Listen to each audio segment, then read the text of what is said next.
The Supreme Court began hearing arguments over whether same-sex couples have the constitutional right to marry, and the justices appear divided. They fell along their normal ideological lines during Tuesday's arguments. Many of the questions revolved around the definition of marriage and whether voters in individual states have the right to allow or ban gay marriage. Justice Anthony Kennedy emerged as the possible deciding vote, asking tough questions of both sides. A decision is expected at the end of June. The decision puts a lot on the line for same-sex couples right here in the metro. KMBC 9's Haley Harrison says several local counties are already issuing marriage licenses.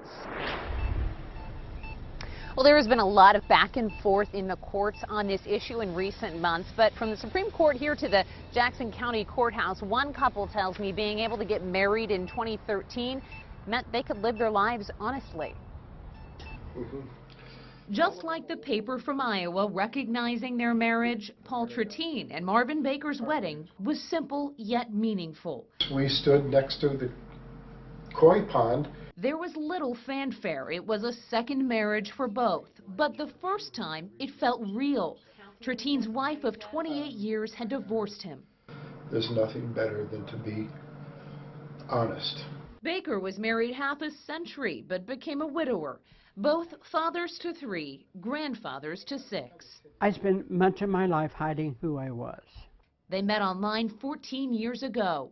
This is part of the story that we don't tell very often, because who wants to hear the pain? The couple didn't come out until 2009. Until that time, afraid what their church and society may think. They were married 2 years ago. To be your lawfully wedded husband. Couples like this are now awaiting an expected Supreme Court ruling on same-sex unions in June, a monumental gay rights decision. These husbands believing public opinion is changing and that maybe the laws will too. But I'm also not ashamed to say that I'm a gay man. And this is the first time I really have that privilege. There are some 1,500 rights and privileges afforded to married couples. Marvin is 89 years old and Paul is 87. They tell me one of the reasons they wanted to get married was so that if one of them had to be hospitalized, the other one could visit and be by his side. Reporting live in Jackson County, Haley Harrison, KMBC 9 News.